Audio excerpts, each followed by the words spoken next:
Broken Dove Podcast analyzes what makes Olympic athletes, comedians, writers, and creatives great. These in-depth conversations delve into the breakthroughs we experience when we destigmatize mental health and move past the roadblocks within our minds. This podcast asks tough questions without taking itself too seriously. It's one part sports psychology, one part road talk therapy, sponsored by Kilo. Executive produced by Ellen Utrecht. I'm your host, Danny Simmons, and don't forget to like, share, subscribe, follow, support, endorse, tag, comment, word of mouth. Don't forget Bitcoin, Ethereum, NFTs, Dogecoin, Patreon. You know Patreon. I don't have one, but someone does. Jordan Lawley, he's here today. Come on now. It's the Broken Dove Podcast, and we're here with UCSD legend, UC San Diego legend, Jordan Lawley. J-Law, also known as J-Bug, was a 4-year starter at UC San Diego, where he led the team to their first ever NCAA berth. That was a berth that was felt around the world while becoming UC's all-time scoring leader, making the most field goals, free throws, and highest field goal percentage in school history. Oh my God. He also finished his collegiate career averaging 21 points per game. He was named NCAA All-American, Daktronics West Coast Player of the Year. Jordan played in Mexico. He got 16 points per game there. New Zealand, 18 points per game there. And in 2014 was selected as one of the top 16 players in the world to play in Barcelona, Spain. Now, he's a skills trainer. He's found his stride as a business owner, entrepreneur, inspiration? Let's say it. Unrivaled in the industry. I'm going to call him a life coach. I'm going to call him a... Oh my God. I'll call him a guru for sure. He's traveled all around the world. He teaches people not just how to play basketball, but how to handle life. And here he is. Thanks for coming on to the show. Jordan Lawley, Dude. High Sock founder. We'll say it. High Sock Club founder. You know I had High to Sock rock Club. Respect the Cavs. Thanks for coming on, brother. HSC, baby. Dan Simmons. Honest to God, that was the best podcast intro I've ever heard in my life. Not necessarily the intro on me, but your intro for this podcast was unbelievable, unprecedented. Hey, dude, so you just tell us about what's behind us. What are we looking at? This is gorgeous. So this is our new gym. We just actually put this together, got the court redone, brought in a bunch of people. We partnered with Mitchell & Ness, which is a clothing brand company, Rep One Football Agency, who is one of the biggest football agencies, great baseball agency as well.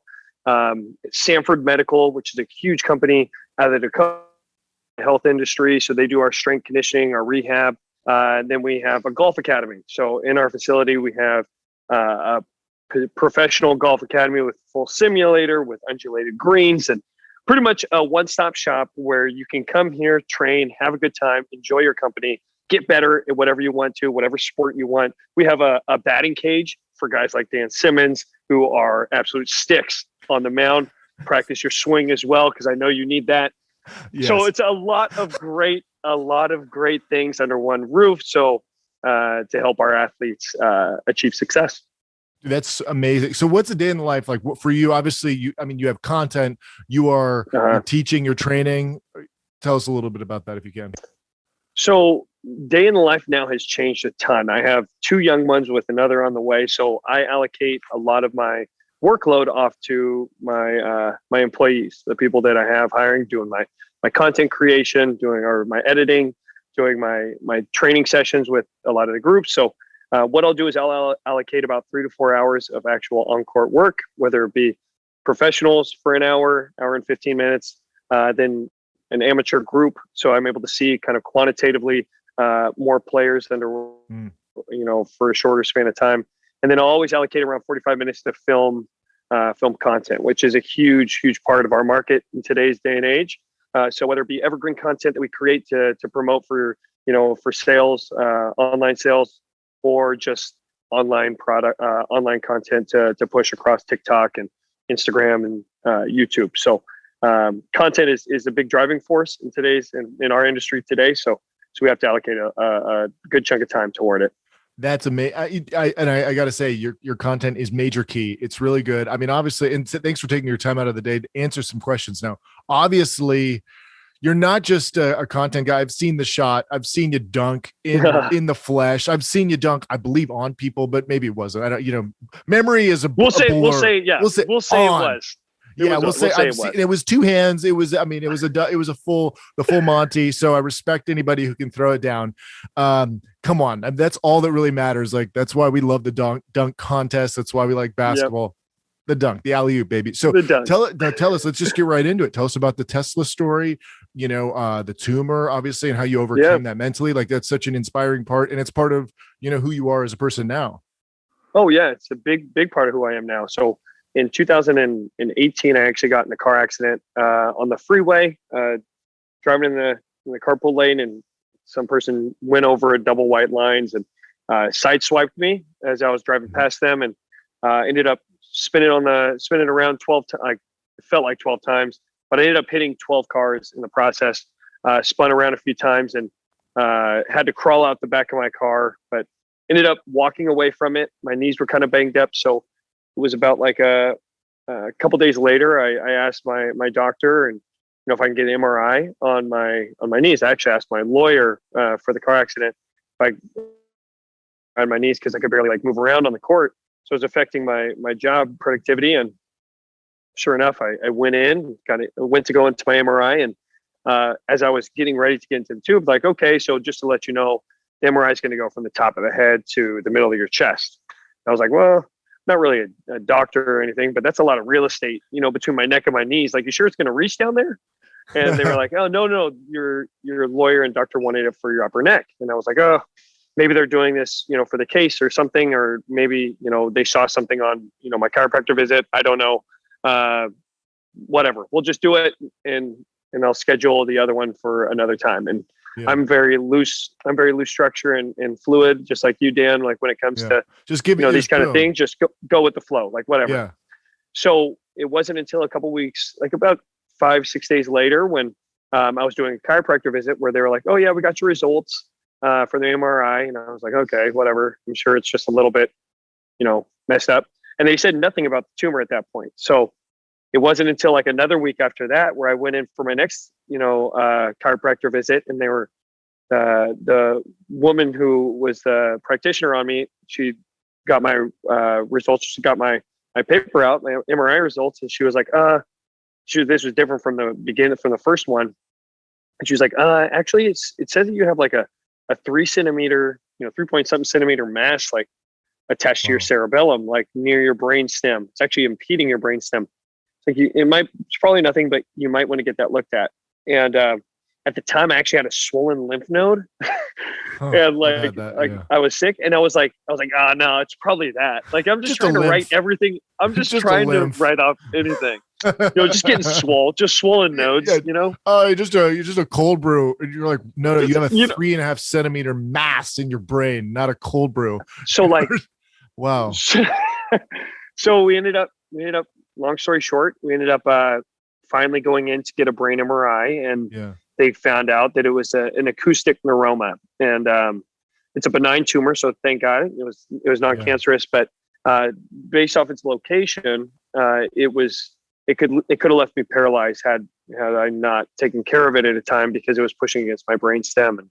And the tumor itself was actually on my acoustic nerve, which affects hearing, my vestibular nerve, which affects balance, and then my facial nerve, which affects the right side of my face.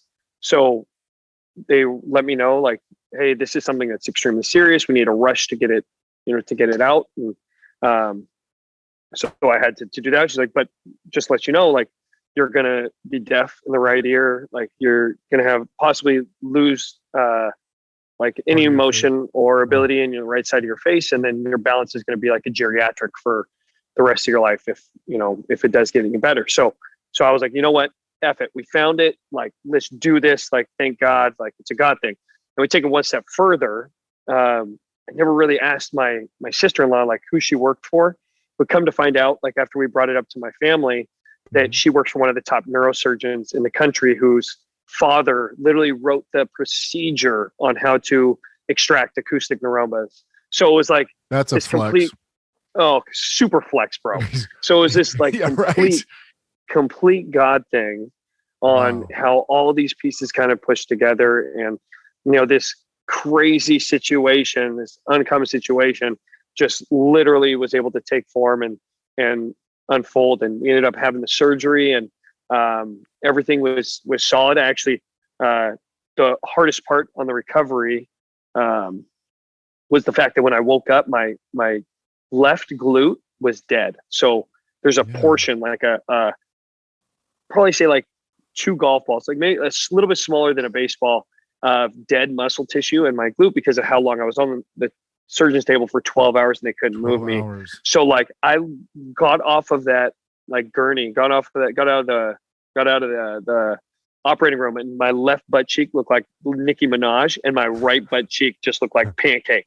Like it was off. It was off. Put some butter on them and some syrup. Yeah. Oh gosh. Clap it together. It was excruciating. I'm sorry. No, that's intense. Yeah. 12 hours. Now, obviously, still successful. Do you consider it a successful procedure? Like, I mean, oh yeah. So then we got to give a little bit of a shout out to the neurosurgeon, right? Who do we have on the knife? Who do we have? Dr. El Mefti. Yeah. Hey. Yeah. Thank you. Hey, thank you, Doc. Come on, Dr. El Mefti. Yeah. Dr. El Mefti at Barrow Institute, Barrow Institute. Wow. So what was it? Yeah, so and obviously how's your hearing now on your right side of your face? What's going on? Any So I'm still deaf. That's why I'm rocking the solo pod, baby. Okay. So it's nice. It's nice for things like this because I can't hear squat on this side. So everything's concentrated on the actual headphone. Or the AirPod. So it's phenomenal in that regard. So, but for the most part, my balance is absolutely atrocious.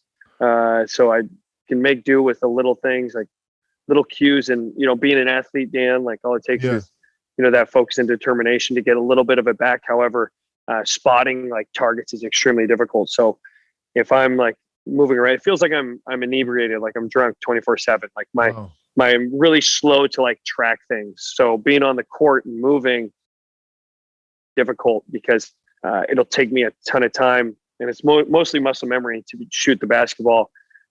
Because I can't spot the rim as fast as I once could. So that part is bad.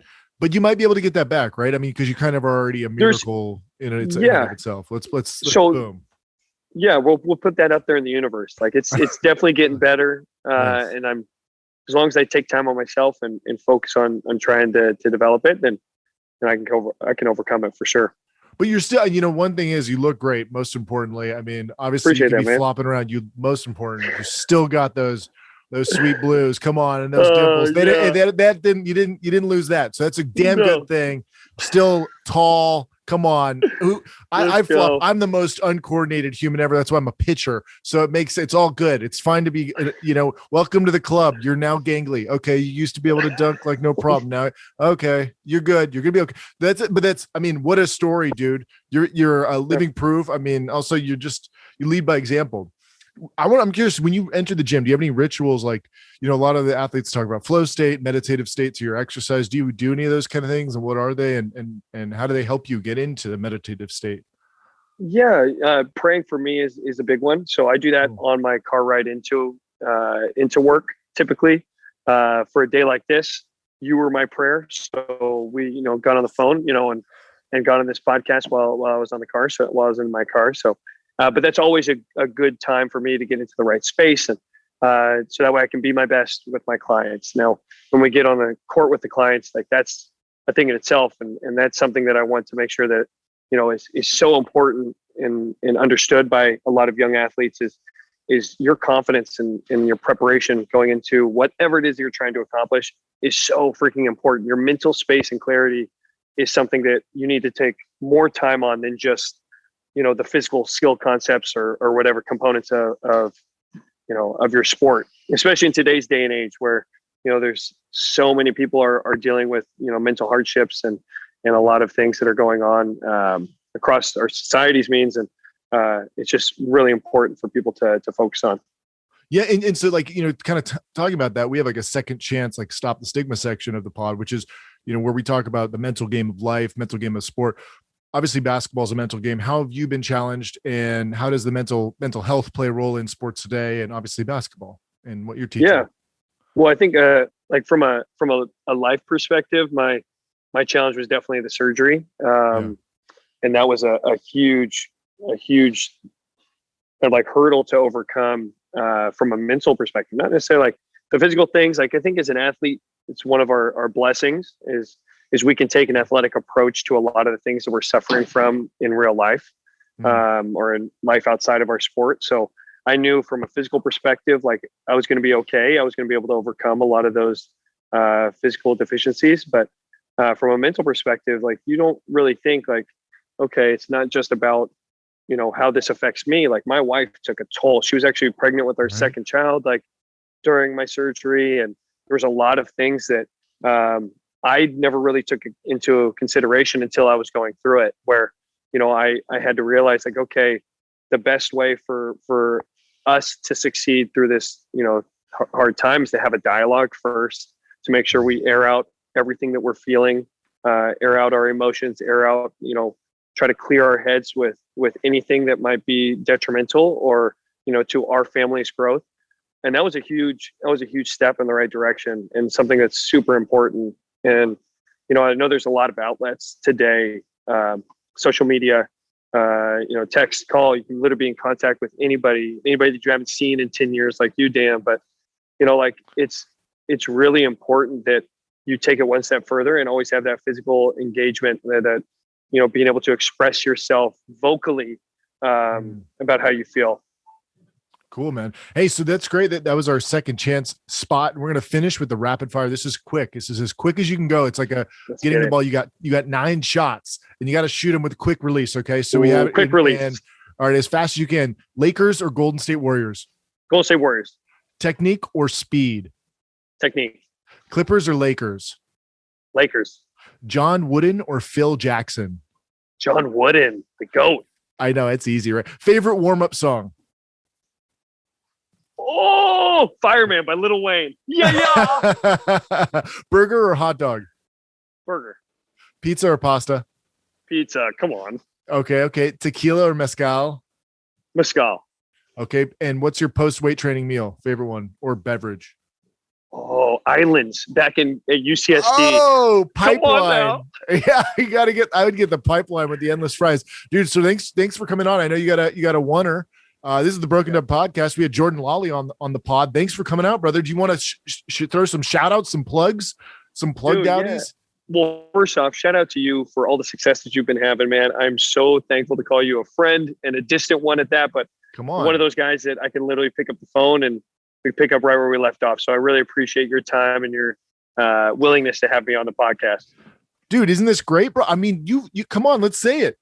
500,000 people are minions of J Lawball. Come on, this is a following. It is a vibe. I think it's just because I do a lot of giveaways, so I think I'm just like buying them. You know, buy might be. I don't know. But if you want to borrow, steal, you got 500,000. If you want to get giveaways and come see some basketball content, just head on over to @JLawBball across all social platforms. Boom, baby. Dude, thanks for coming on. Appreciate it. Dan, my pleasure, man.